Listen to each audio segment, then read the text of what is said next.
Okay, welcome Buffy Boys, gals and non-binary pals. We're live from the Sunless Strip. This is your weekly review of Buffy the Vampire Slayer, which as always are your co-hosts. My name is Joel and your name is... Brian, hey. Hello, hello, hello. And this week we are watching the episode Lie to Me, which was written and directed by... Joss Whedon. It's an easy one. Yeah, so it's season 2, episode 7, and it was first aired on November the 3rd, 1997. Long time ago. Yeah, quite a while. So, how are you doing this week, Brian? How are things over in Brian land? Yeah, okay. Yeah, kind of busy with work, but that's about it. Exciting. Any other thoughts? Well, you told me before we started the podcast that we have to talk about Endgame, Avengers, Endgame, and Game of Thrones because... Yeah, I'm really excited that we've nailed these natural transitions into these conversations. We've done a great job of it. So yeah, I just thought because given that Game of Thrones is such a significant media property and so is Avengers Endgame, I thought we might start with just kind of a really detailed plot summary of both the last episode of Game of Thrones and Endgame, kind of who lives, who dies, what were our biggest moments. Like personally, I thought when Jon Snow put on the Infinity Gauntlet, didn't see it coming. Very excited. But I did love when Thor and Brienne of Tarth? Tarts? No, not of Tarks. Her name is not Brienne of Tarks. Of Tharth. Oh. There's a H in there. Yeah, no, that makes more sense. A lot more sense. I thought she was related to the Queen of Tarts kind of thing. You really don't follow what's happening in these. You actually kind of spoil things for people because you don't know what's happening. Yeah, no, anyway. What I was saying was that when she sleeps with Thor, that they make a beautiful baby together. The baby was 12 foot tall. Yeah, absolutely. But yeah, no, on a serious note, I think you and I have been exhausted this week trying to watch Game of Thrones and go to see Avengers before the storm comes. The spoiler storm. The spoiler storm. And, I think genuinely we had some kind of very sincere feelings about it because both of them are properties which if, you probably, as a listener of a podcast like this, have watched at least one of these things.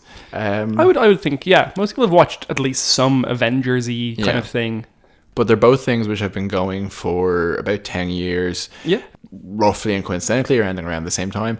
And, like or hate or your opinions about these things, pop culture will never be the same. Buffy, if and when it is rebooted or revived, in a post-Avengers, post-Game of Thrones era, so different in terms of, just the landscape of what we expect and the scale and the serial nature of pop culture, fiction and all that kind of stuff has really changed. I think it's really interesting in terms of what we've come to expect. And I think particularly in terms of, if you look at the Avengers and with Joss Whedon so heavily being involved with that, he set the standard for what people think these things should be like in some ways, and it has evolved out of Buffy, I think, in many ways, and its early work there. So yeah, I'd agree with that. What's funny about the structure of TV as inherited by after Game of Thrones is that for me, the Game of Thrones model, the kind of 10 episodes, 13 episodes HBO season, to me represents that real condensing of a television series from the standard 22 episodes of Buffy and Gilmore Girls and stuff like that. And for the most part, I would have seen that as a really positive move. I think it really cuts out a lot of the fat of the season. In a general season, it's a more natural storyline driven mode. Like HBO, if you look at, say, 6 Feet Under, the storylines in those seasons were like lean in a really, really good way. There was no shit. Except for some of the times there was, but most of the times there wasn't. Whereas you look at like Gilmore Girls these days, it really suits Gilmore Girls because Gilmore Girls is so pastoral. Biopic. Specifically with Game of Thrones. Game of Thrones just has so many episodes where fucking nothing happens. Yeah, and then a lot happens. It's shocking because people like gather around. It's such a water cooler moment to watch Game of Thrones. And just nothing happens in so many of the episodes. It's so dull. That may be a controversy. We said we steer away from controversy with these particular opinions. Oh, well, Game of Thrones isn't good. People are not going to look back on Game of Thrones and think that this was a good thing that happened. No, it's true. Like, I think I won't paint our colours to the mass, and that there's many things about Game of Thrones that are great. The costuming is great. The staging. Some of the photography in the most recent episode, and I think everyone knows at this point that the photography in the episode was critically shunned extensively because it was just so fucking dark as an episode visually. Yeah, just basically it was actually difficult to see what happened. It had huge amounts of shot. Yeah, it had huge amounts of color banding. Sorry, black banding. So that's basically color. Yeah, so when you look at a download of a TV show that you didn't download in hugely high quality, and you're supposed to be seeing loads of gradations of black in the picture, but instead it's just kind of like patches of grey that are really blocked and kind of move around a little bit. That happened hugely in that episode, and it was because they basically graded it for OLED $5,000 TVs rather than the average user who's watching it on just your standard LED TV that's in their front room. So yeah, but there were some like absolutely stunning shots, some really beautifully composed shots, and that were really emblematic of the show as a whole. And it has loads of thrilling moments as a show, but ultimately it's badly characterized. They killed off its most interesting character in the first season. They don't realize what makes it good, which is the dynamic between characters, and instead they insist on consistently driving characters apart and not growing them from there. I don't know. I have a lot of problems with Game of Thrones. Yeah, but I think in terms of the positives about it, like the music as well is stunning. Exceptional. Just the fact that like it's a huge fantasy world that exists is so impressive. Like that's so unheard of before this. Yeah. In terms of like it being portrayed on TV. So I think generally what you and I would kind of discuss at length and with spoilers is that I think when the dust settles from this and we've kind of got our electrolytes back and we're ready for another big show, I think that one will be amazing. Yeah, hopefully. And we'll have the space to do so, which Game of Thrones, has carved out an enormous space. It has done many things right. And I think similarly with the Avengers and the Marvel films, has just changed our expectations in the sense that not every film has to be Venom. Not every film has to be epic. You have funny films in there. You have more low-key films. You have Loki films. There was no Loki film. Okay. Stop it. I knew you were going there. Yeah, so it's just while they're not the best individual texts in some places, as a media event, as a pop culture event, which is very relevant to what we're talking about here, it really changed the flow of things. No doubt. And because of that, I think there could be now, either with Buffy 2 or with a Buffy-like show, something which is as significant as Buffy has space. Imagine if Buffy could have been done in a time where it had the budget of a Game of Thrones. It had the budget of a Game of Thrones, or had the freedom narratively to put in the queer characters or the diverse people of colour, that kind of thing. Or like well-used violence even. Well-used violence, visible violence, well-lit scenes. Even then, I mean, like you have to question, because Buffy does have a very core to its premise that it's teenage-friendly, because it is about teenagers. So I think that would be important. But then even if you look at Sabrina, The Chilling Adventures of Sabrina, that's so much more explicit and so much more out there, and I think that kind of stuff really could like line some of the creepiness of Sabrina that they are able to do. I think that would have really lent itself to Buffy. I also think that in terms of television standards and the way things used to be more controlled by networks and things like that, and post-streaming, post-Netflix, post-streaming, as in post them being introduced, as in like post, we're now after the first wave of like. No, I get you.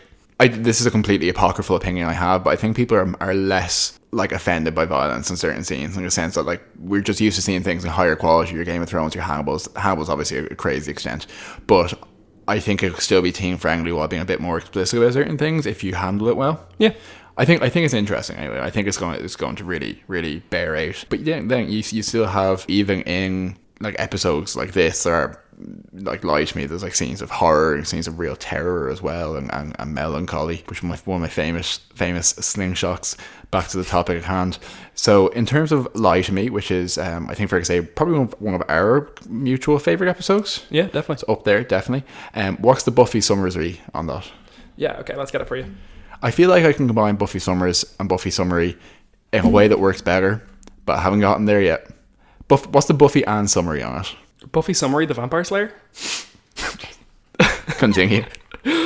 Okay, so Ford, a crush from Buffy's LA school days, arrives in Sunnydale. Dying of cancer, he plans to betray Buffy and a crowd of vampire wannabes, including ditzy Chanterelle, to Spike to live forever as a vampire. Buffy outwits him and Spike, there we go, and stakes him when he rises. Buffy learns of Drusilla's presence in Sunnydale and is jealous of Angel's past. So that's not great, but it's it really leagues with the twist. It really does, yeah. But if you have like 3 sentences to cover an episode, that is overall accurate. Yeah. So what happens in this episode, Joel? Yeah. So like that's actually pretty on the ball. I'm always surprised to find out that his name actually isn't Ford. His name is Billy Ford, and his nickname is Ford. But he comes to Sunnydale ostensibly from Buffy's old high school, Hemorrhage High School in LA. Hemery High School. Hemery. and she's crushing on him, and she has an old relationship, etc. But he is basically part of a club of people who dress up like they're in Vampire the Masquerade and want to be sired by the lonely ones, the exalted undead, etc. Yeah. And they look ridiculous. It's like a cross between like a birthday party magician and like some people look like Tommy Wiseau. Oh yeah. And there's a whole thing going on. And yeah, and obviously the thrust of it, so to speak, is that vampires are animals. Like they're not fey, mystical, celestial creatures. But yeah, the episode really kind of like, a lot of the themes are about examining what truths Buffy is able to hear from Angel in terms of his own really violent past, what truth she's able to navigate between her friends, kind of go behind her back a little bit at certain points in dealing with Angel because she can't kind of handle this information. The fact that Billy Forgham figured out that she was a Slayer independently and she feels like she can be honest with it. It's a lot of interplay about kind of presentation and honesty and identity and stuff. And yeah, just overall like a very sad and very poignant, another aspect of Buffy's childhood that's really taken from her by the job. Yeah, I'd agree with you. It's a really good episode. I really, really like it, I must say.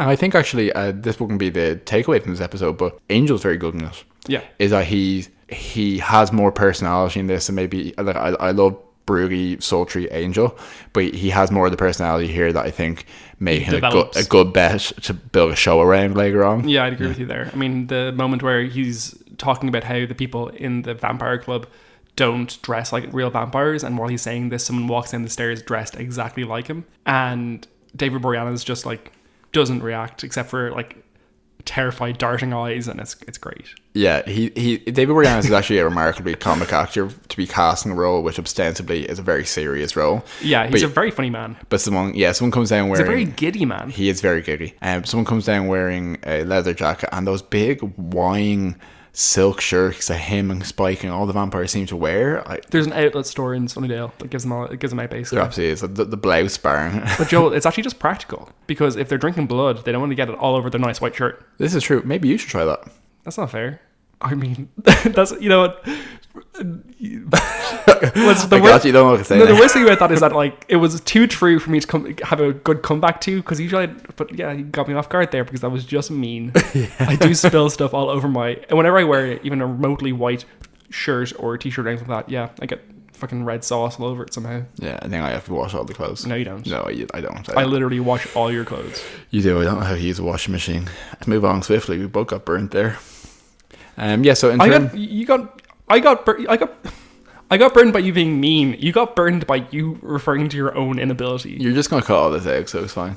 Maybe. So let's first off, I think it is a good starting point, talk about the lore implications of this episode. So lots more about Drusilla, Angel, Spike. All great stuff. The thing I think is the best thing about it is definitely Drusilla's backstory. Writing this in, and good job. Joss Whedon did a great job with the writing of this episode, I've got to tell you. Mm. That's great. Love it. Do you want to... Yeah, so I suppose what's interesting is there's so many... We know these characters so well, and they're so eternal in some ways in our brains. Totemic. I was actually going to say totemic, and then I didn't. Do I say that a lot? You do, I do.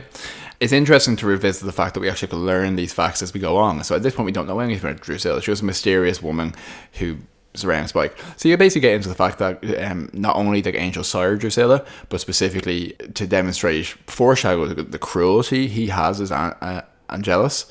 He found her, she was pure, she was chaste, she was basically it's established later on that she actually was going to become a saint. She was a prospect for sainthood, essentially. She was a specifically pure human. Okay. She also had psychic abilities, or latent psychic abilities. And he tortures her and kills all her family, and then she runs away to a priesthood. It's always implied that Angel has some predilection for nuns, or runs away to the nunnery, sorry. Does it? To the convent, what other nun interactions does he have? Spike makes jokes about it occasionally, that he always has a nun thing, because it's about kind of violating this like really sanctified thing. Yeah, sure. And like he has sex with Darla in a nun house, a convent, at one point, and it's a whole thing. But and then on the day she takes her oaths, he turns her, sires her, and completely shatters her psyche. So yeah, it's that is Drusilla. That is a character that is expressed from now until the end of when she's an angel. So it really establishes that very well, and creates a different kind of vampire for us to deal with, because she's a dangerous animal. She's specifically very weakened. Currently, yeah. So she's for these episodes, we're not just constantly punching her. She actually gets very easily overpowered by Buffy. And, because she's recently been weakened in Prague, where she nearly was killed. Yeah, she was nearly killed by a mob, which again is like this isn't like 1997, so like it's a very like 1800s image. Like I think though, if you just refer to like Eastern Europe in an American property at this point in time, you can just kind of say it happened in the scary places where there might just be farmers with pitchforks.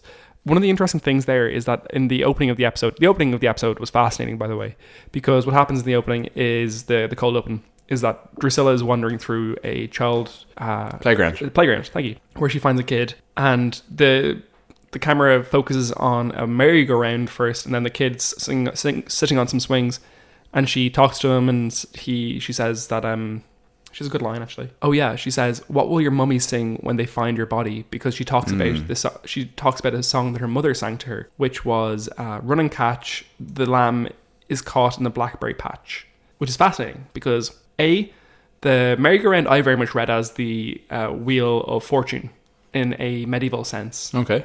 Which probably overreading into it, but that's always where my brain goes to in terms of like circular spinning things. And we can, I think Drusilla is quite associated with tarot. I think she does some tarot readings later in the show. Yeah, she's very prophetic, and she definitely is prophetic. And one of the tarot cards is the Wheel of Fortune. So, and the Wheel of Fortune as a medieval romance concept is that basically everyone has their ups and downs in terms of their fate through life, and etc., etc. But also the image of the lamb that we talked about that loads in the episode Prophecy Girl.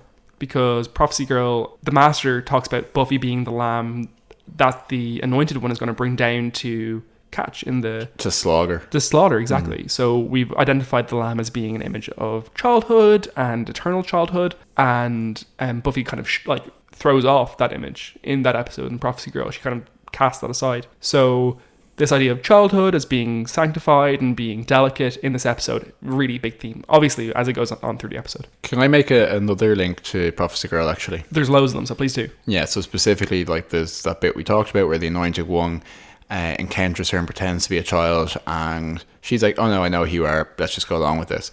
I actually found that was very specifically paralleled at the end, where she knows that Billy is trying to have her on, and he's like, "Hey, come out, I have some fun to do this evening," and she's like, "Oh, well, it sounds like great fun. Whatever it is, let's go and do it." And she knows what she's walking into. So I felt that drew that out as well. That's actually something that I think we kind of half said in the middle of this episode, but it's something that we've been identifying the whole way through the show, is that Buffy knows what's going on much sooner than you'd expect your protagonist in a show to know, as in it removes the dramatic irony and the tension in lots of situations.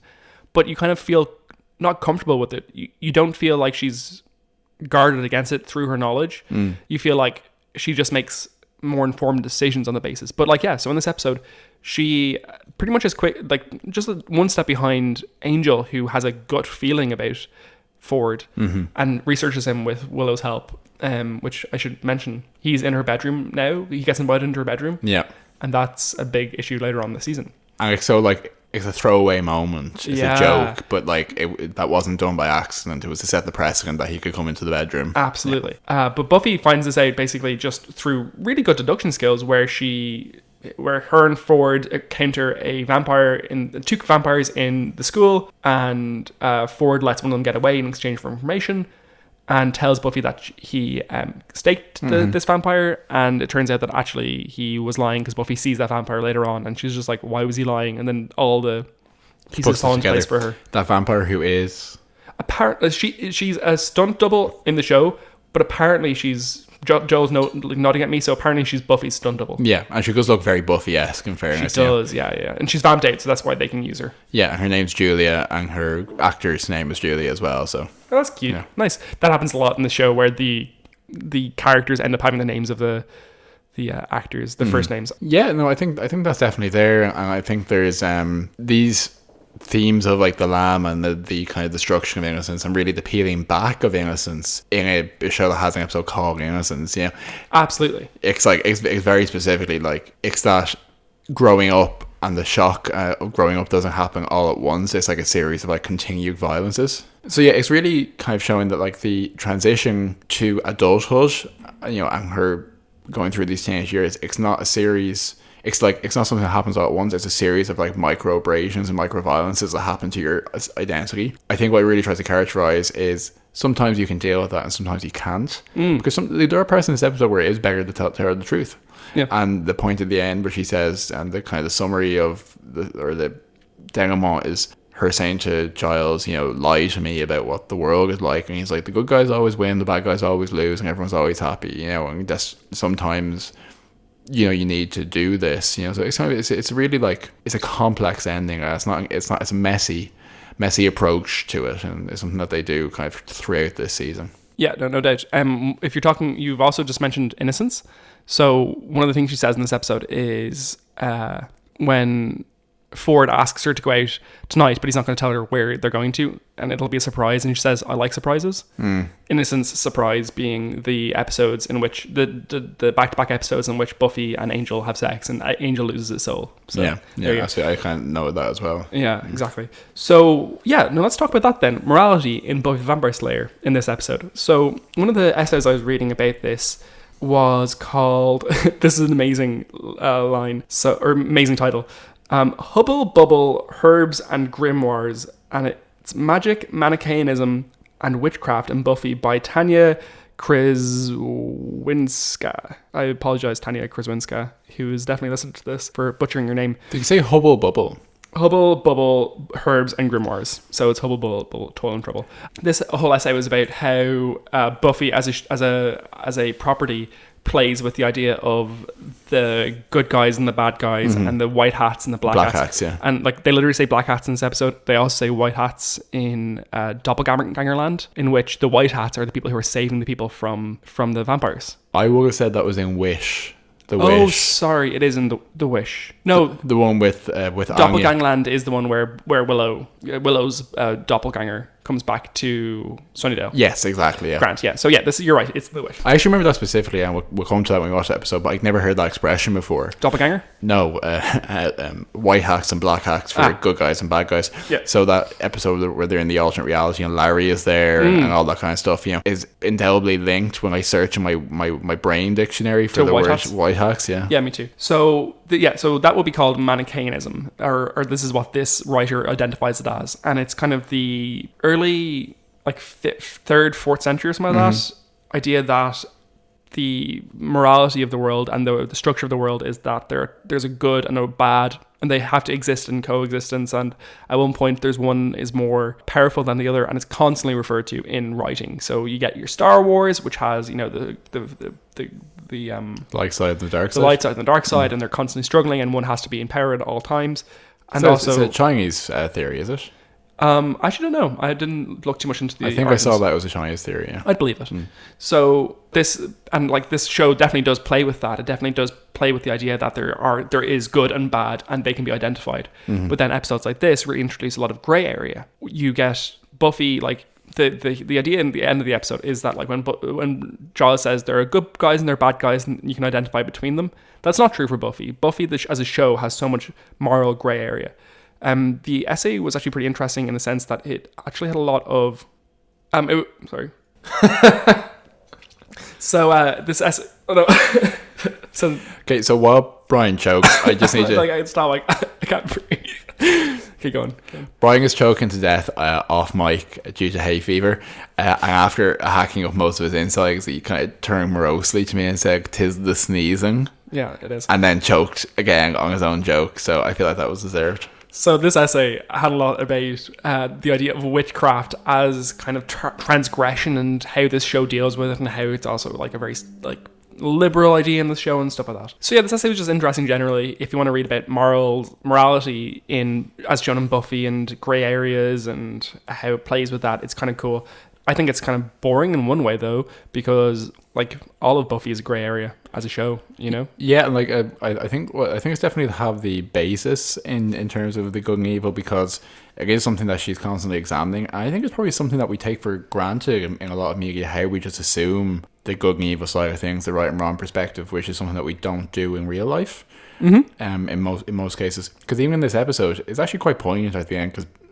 And actually, I was quite interested. So basically, Billy Forgham ends up sacrificing all of his followers, so he'll get turned into a vampire. And it goes sideways, and he gets trapped down there, and all his followers survive. And they do end up siring him.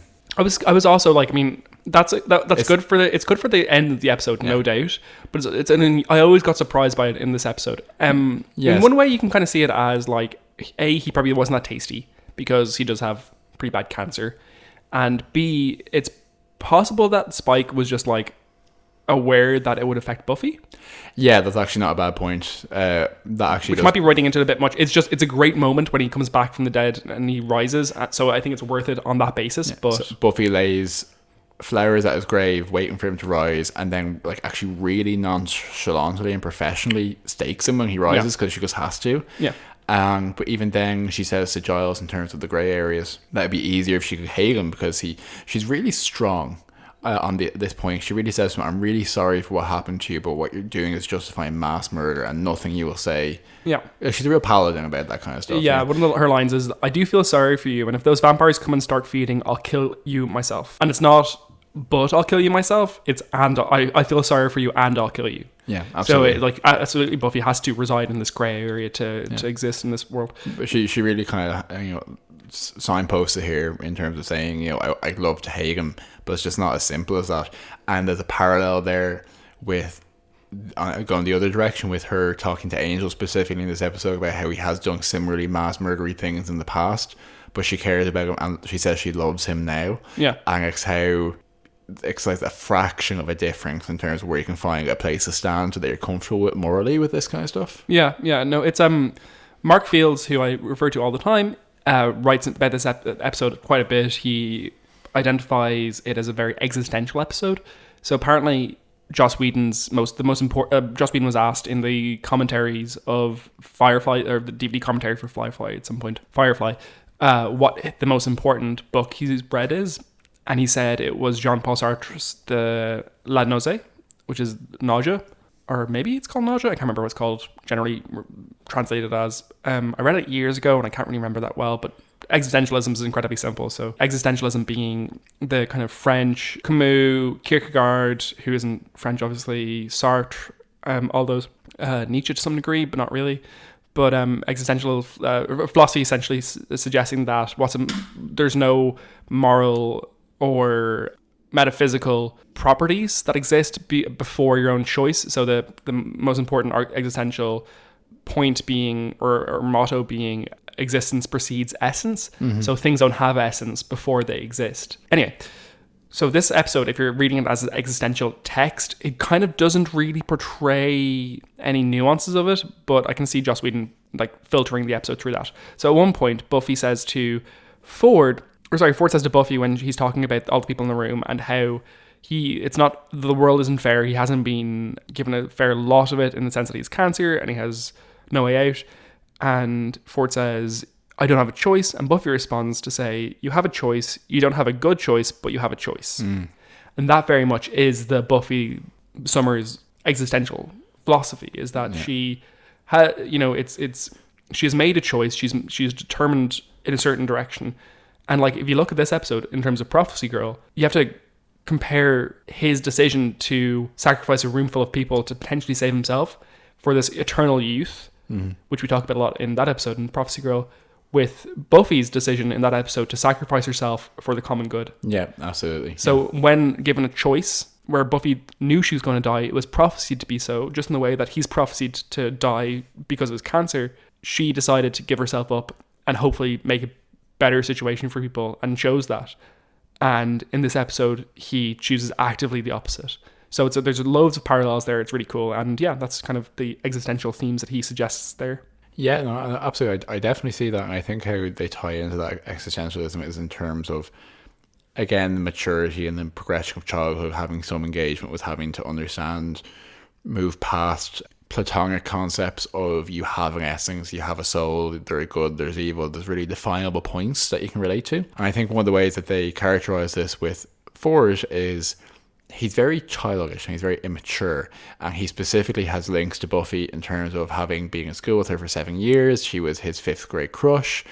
Even how he interacts with the vampires, it's all very, this is just as cool as I imagined it was in my head when I was playing through this scenario. It's all this lack of maturity and this lack of realism that he's clinging to, whereas kind of the existential approach and the engagement that Buffy makes there is that although it's difficult, you have to go through that lens into something that's more real. Like even in the end of the episode, like Buffy says something along the lines of, you know, every time I learn something new, it just needs to make things more confusing. And Jaws says that's what being an adult is not having these fixed points of reference in the universe. So yes, it's actually a surprisingly nuanced thing to say in a show that's about vampires and high schoolers. Yeah, I agree. What's weird about the character of Ford is that he is definitely portrayed by Whedon as this kind of train spotter, I want to say. You know, he reveres vampires. He very much looks for the tropes of vampires, and so do all the characters there. And they're like, oh, we actually know more about this than you. And that's actually consistent Whedon thing, is that like nerd who has that little bit of insidiousness to him. And you have to imagine that he experienced that quite a bit with Buffy fans of being like, oh, actually this actually happened. And I think you were wrong because the xylophone gets the same note hit twice, but it produces two separate noises. There's a line from Chantrell, who is one of the really kind of zoned out vampire fans, where she talks about the lonely ones, they who walk with the night, and she's talking to a vampire. She's talking to Angel. Angel's like, you're a fool, you have no idea what this is about. And it's actually really prescient what she says, look, I don't think you need to be so confrontational, and you need to understand that other people's views can be valid even if you don't agree with them. And I was just like, you know, that is how we approach it now. It's like, no, some things are true. Some things are true.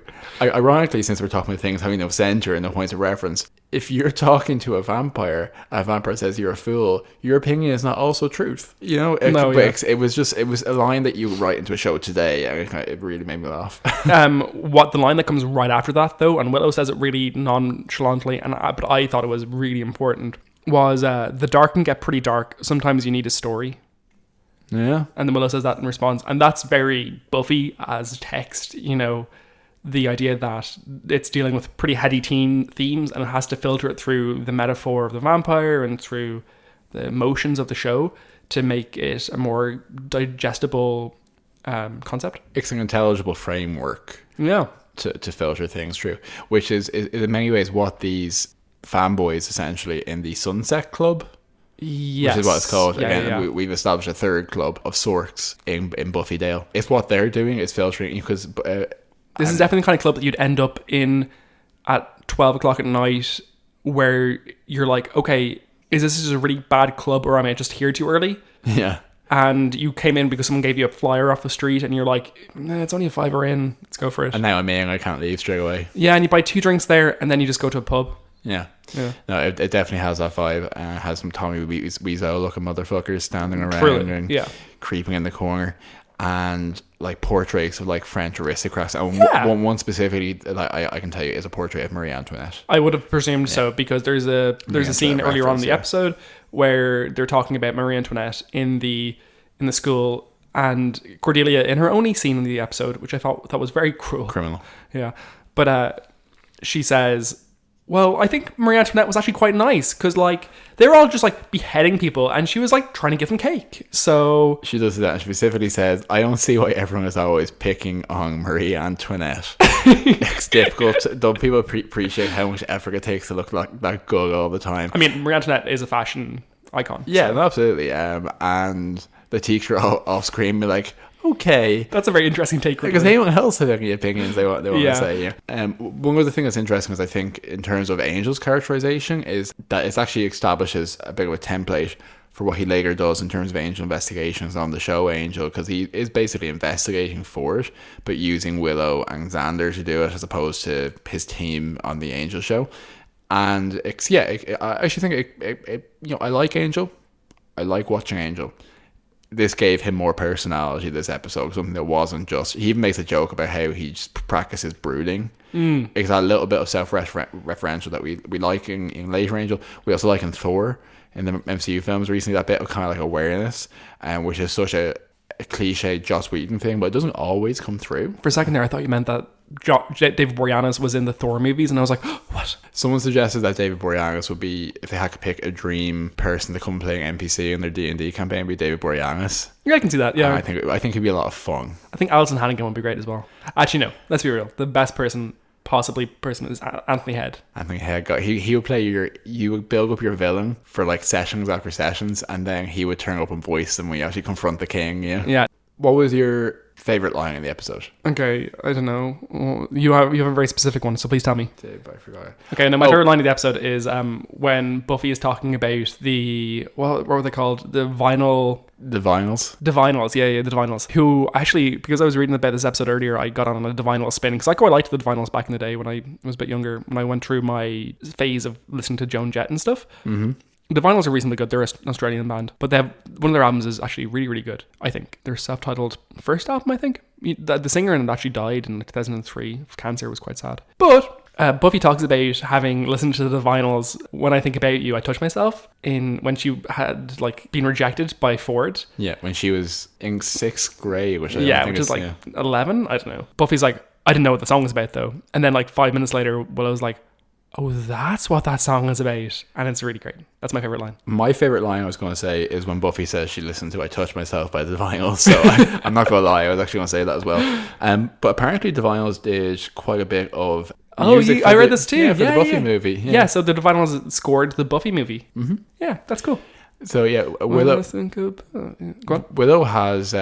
Willow's coming into her own a bit more in these episodes. She has some good girl talk in her room where she's on the phone to Buffy about Angel. She's wearing big floppy slippers, she's wearing big pajamas. Like, she also provides one of the other great lines of the episode, which is when Xander finds out that Angel's been in Willow's room, and Willow says, "Ours is a forbidden love." Yeah, with total seriousness, and it's lovely. Yeah, her comic chops are coming through, but she manages to be quite innocent without coming across as childlike. Agree. And it's a death portrayal. One of my other favorite things that happens in this episode is when Angel comes to Buffy's house and he's like, "Buffy, may I come in?" And she's like, "Oh, you come in? I thought once vampires are invited to enter, they can always enter." He's like, "But they can. I was just being polite." I guess just there's something very me about that just really made me laugh.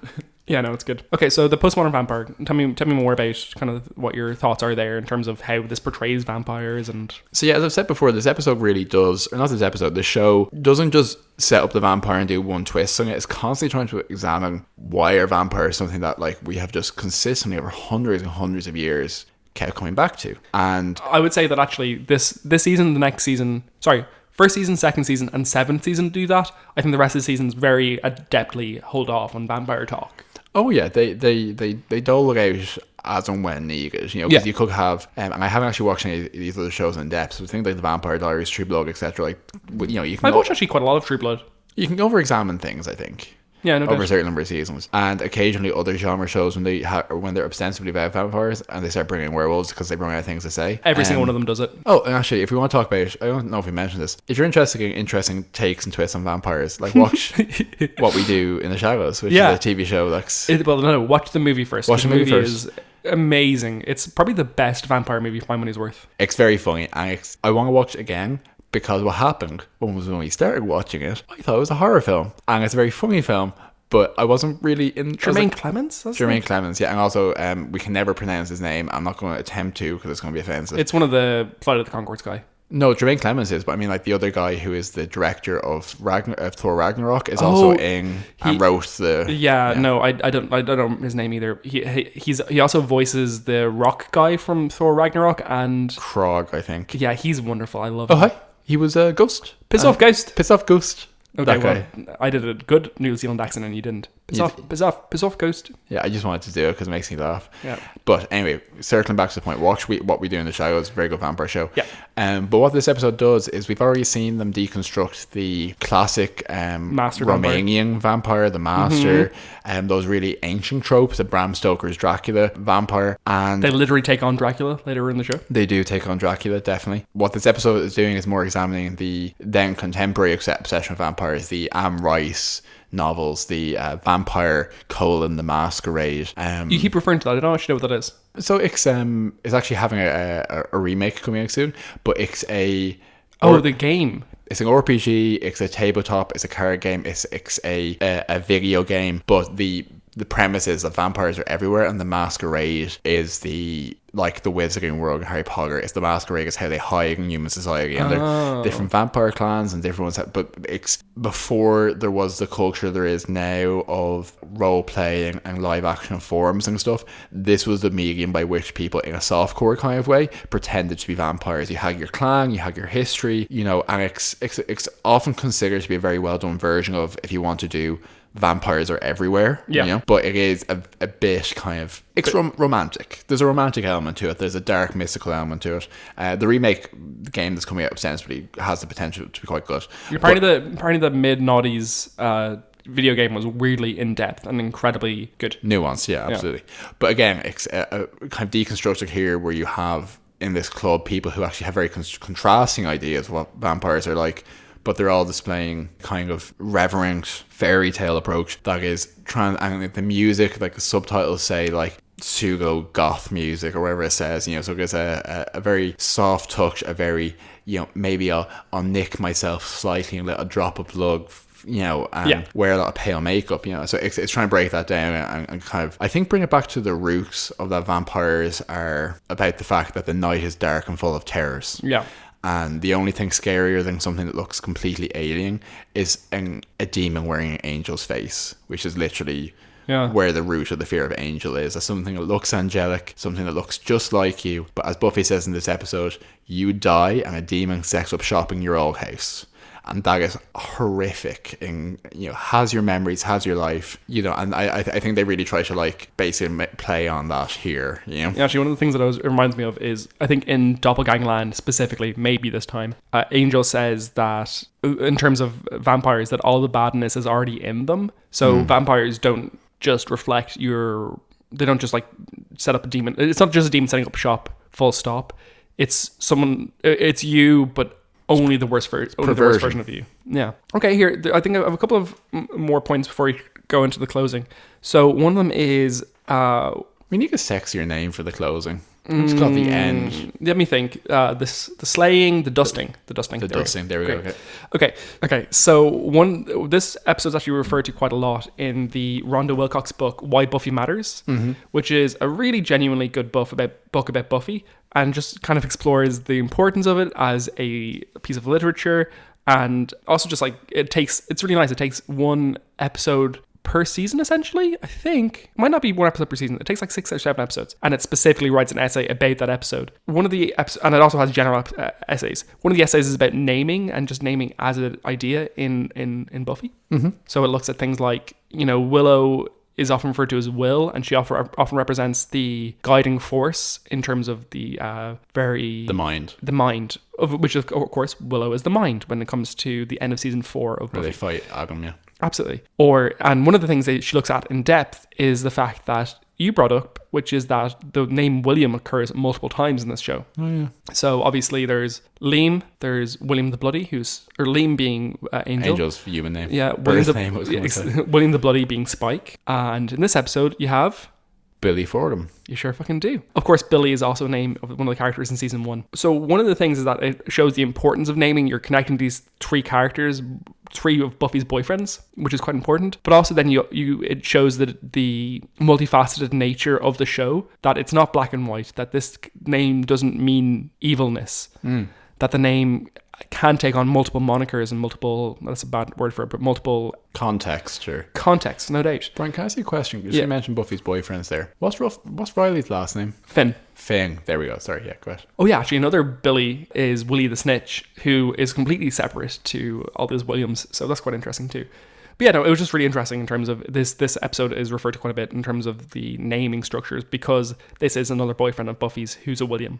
Yeah. Which also brings us to the fact that this episode really is deeply connected to the ultimate structure of the season. In this episode, Buffy has a boyfriend who she finds out something dark about. He gets turned into a vampire, kills a bunch of people, or tries to kill a bunch of people, and then Buffy kills him. That is the structure of the episode, of the season. It's very much, I think, in terms of, as we were kind of explaining previously, it's kind of a synecdoche for the season. Synecdoche, yeah. Synecdoche. Yeah, no, that's absolutely true. Yeah. So, no doubt, it's a, what was it? Guys, Buffy, Snake, Basement Now. Yeah. Yeah. So it's absolutely another synecdoche. So Mark Fields refers to a structure for Buffy seasons generally. So he says that except for season 1, the first 3 episodes of any given season are kind of setting up the themes, the metaphors, and the plot of the season. See, in season 4 of every season, essentially, episode 4, you get the bad guy introduced. So the big bad is essentially established in episode 4 of a season. And then episode 7 of every season establishes the most important idea for that season. Okay. So let's have a look at episode 7s of the show. Okay, so episode 7 of the rest of the seasons. Season 3, Revelations. Season 4, The Initiative. Season 5, Fool for Love. Season 6, Once More Worth Feeling. And season 7, Conversations with Dead People. They're all very synecdochal of the seasons as a whole, which is really cool. Mostly very well known and very memorable episodes as well. Yeah, no, they're all really good ones, actually. Actually, in terms of Once More Worth Feeling, I know it's one of the things Xander says in this episode is he makes a joke about, let's do that once more with terror. Yeah, he does say that, actually. Good point. Actually, one of the things I wanted to say earlier, I'll just make a brief note about it, is that in the last season, I think we looked a lot at nursery rhymes and infantilization in that way. Absolutely. And Drusilla has kind of taken up that mantle in a really big way in this season. She's really taken that essence into herself, yeah. Yeah, no doubt. But yeah, no, so this episode, it really does deal with the plot and themes of the season. It's about innocence. It's about Buffy having to take that adult role onto herself and to discard her childhood. And it hurts her a lot.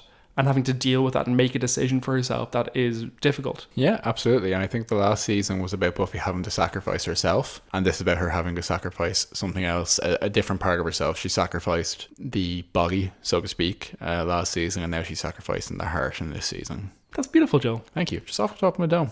There you go. Okay, anything else you want to hit? Yeah, a few things I might just rattle through, as I'm known to do. So in that opening scene in the playground, that child was left alone by his mother. He very helpfully explained that to us. It was pitch black. Yeah. Where were his parents? Yeah. It's like that episode where Homer leaves Bart behind and he turns into a skeleton, or I don't remember very clearly. But it was very irresponsible. Shouldn't have been there. True that. In terms of bag fashion, Giles is wearing a tie that is patterned in mustard seeds. Oof, yeah. I have a lot of fashion notes.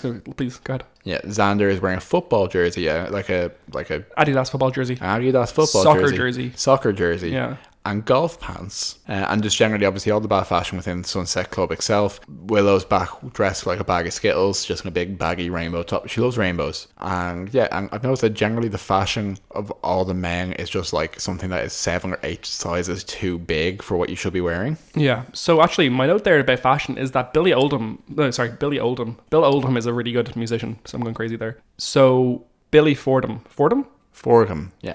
He has the worst fashion moment of the episode, in which he wears an orange sweater vest over a t-shirt.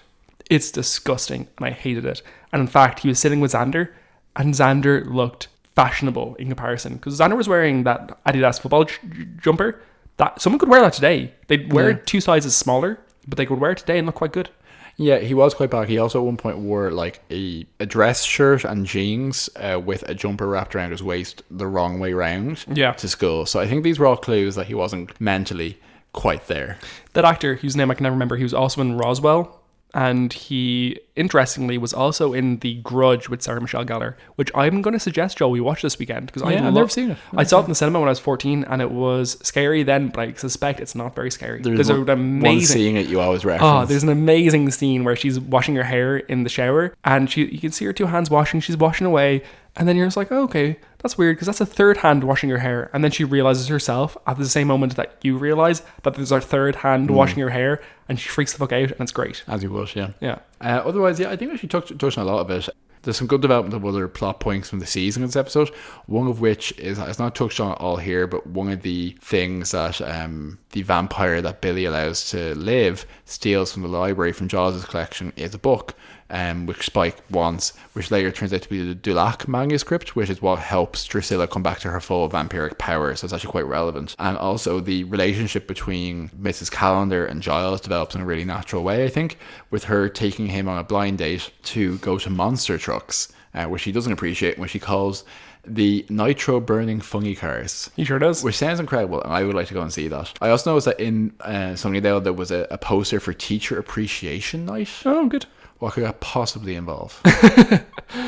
One of the things we actually haven't mentioned, I think, is that Chanterelle sticks around. She's in season 3, episode 1, the episode Anne. She is a runaway, and she takes on Buffy's name. And the next she's seen is in Angel. Yeah, she's in Angel, and she eventually finds her feet and runs a shelter for homeless children, yeah. But it's very much, my memory of this episode lies to me is that everyone gets killed there, just because people often get killed in genre shows when we have scenes like this. And it actually does happen, as I said, it's parallel in Angel, where Angel's darkest moment is in his season 2, where he comes close to going full dark again, and he locks a room of humans in with Drusilla and with Darla, and they die. Next one kill them essentially. Yeah, Chanterelle comes back, and I think again is like another thread of Buffy's personality that goes in a different direction, because it's very much the lost girl that Buffy can be. Identifying her as another shadow of Buffy? I think so. I think she's a lesser shadow, but I think she is the version of Buffy we see when she doesn't have her friends. That's a good point. In some ways.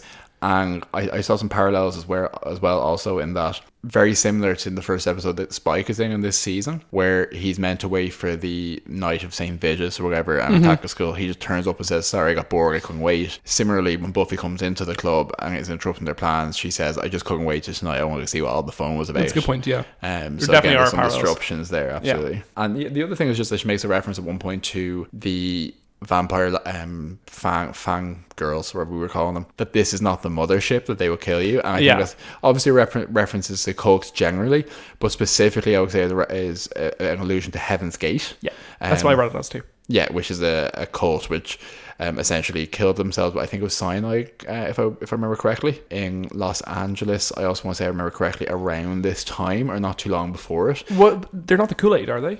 No, that's Jim Jones and the People's Temple. Yeah, okay, yeah. But that was also cyanide, I think. Yeah, it may have been, but I think they all lied in bed. They took the cyanide capsules. My cult knowledge is not 100%, but this does roughly what happened. And they knew they were going to die, but they thought when they died, they would ascend to a higher plane where a mothership was waiting for them. And then obviously the police found them. It was just like 40 people dead in this compound. It's one of the more famous cult deaths, essentially. Yeah, but that's really it for me. That kind of leads nicely into our death count, though. Death count, exactly. Very few deaths. Yeah. There was a vampire dusted by Buffy in the alley where she said 2 cacks were fighting and got away. There was a second vampire killed by Buffy. Yeah, the one she actually killed when she went out hunting with Billy, which in itself was a little incongruous, because like, why take this guy on a tour in the dark? Yeah, to stake with you, and gave him a stake, essentially. And really, Billy dies twice. He dies when he's killed, presumably by Spike, and then he dies when he's dusted by Buffy in the cemetery. Yeah, good point. Okay, do you have any other bits? No, my bits are bitten. Great. Okay. Should I ever call it Buffy Bikes? No, it's too late now.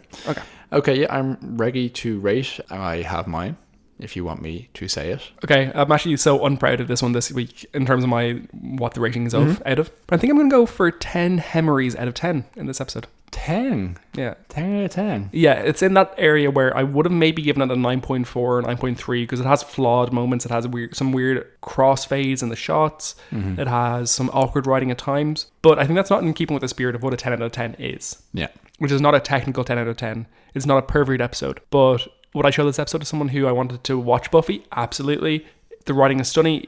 It's genuinely funny. It's well shot, even though there's one scene where Buffy's just completely out of focus. It's greatly characterized with Buffy. It also has one of the best, I would say maybe the best ending of any episode of Buffy, which is the Giles giving that really beautiful speech about, the bad guys and good guys are evilly told apart, and good always wins. I actually think I could probably recount it for you almost word for word if I try. I do believe you could.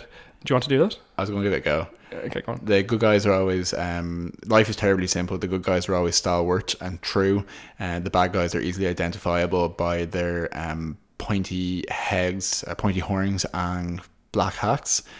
And like, no one ever dies and everyone always lives happily ever after.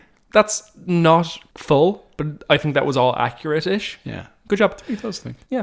But yeah, no, I think I'd give it a 10 out of 10, because I'd be giving it a 9.4 or 9.3 otherwise. But I think this is in the spirit of the 10 out of 10 episodes. I think it should be. I don't think it'll get into my top 10 episodes of Buffy ultimately. I think it probably should, though. Okay, cool. My rating, you've evangelized there. I kind of feel like giving it a 10, but I'll say 9.5 nests of tumors. Yeah. And oh no. Disgusting. Which is how Billy, I quite memorably, that's how he describes the tumours he has on his brain. I feel so bad with my Hemeries. They were gross crap. Yeah, well, I win this time. because I have no issues with it, but I'm leaving that 0.5 for the episode that just really like leaves me with chills. This felt like a very comfortable, like a warm cup of coffee that I really enjoyed, but I'm waiting for something that just like blows the doors off, and I think it's coming for me. Yeah, there's gonna be an episode because I'm so jacked into Buffy at the moment that when the episode comes, I'm gonna get the goosey bumps. Yeah. Oh, there's no chance that Becoming Part 2 isn't going to leave us like weeping this time around, because just watching something, you move through quite quickly, whereas we're experiencing it in a completely week by week basis at the moment. And I, for one, am doing 2 or 3 hours research for every episode, and then 4 or 5 hours editing. Not actually, a couple hours editing and stuff. So fucking doing a lot of Buffy stuff at the moment. Yeah. And I'm also just like keeping my eye for tweets and stuff that are funny about Buffy. So, absolutely. Yeah, my brain is primed. Okay, so I think that's probably us for this this episode of Buffy Boys. Next episode is The Dark Age. Ethan Rayne returns. He does. Absolutely. Okay, so keep it brief. Thanks very much for listening. Thanks for making it to the end. Like, comment, subscribe, share, tell your friends, etc. I hope you enjoyed it. If there's anything you'd like us to focus on more, or anything particularly enjoyed, or anything like that, do let us know. Otherwise, we will catch you next week on Buffy Boys. Sure will. I have nothing funny to say. What's new? Buffy Boys. Buffy Boys. All right, see you.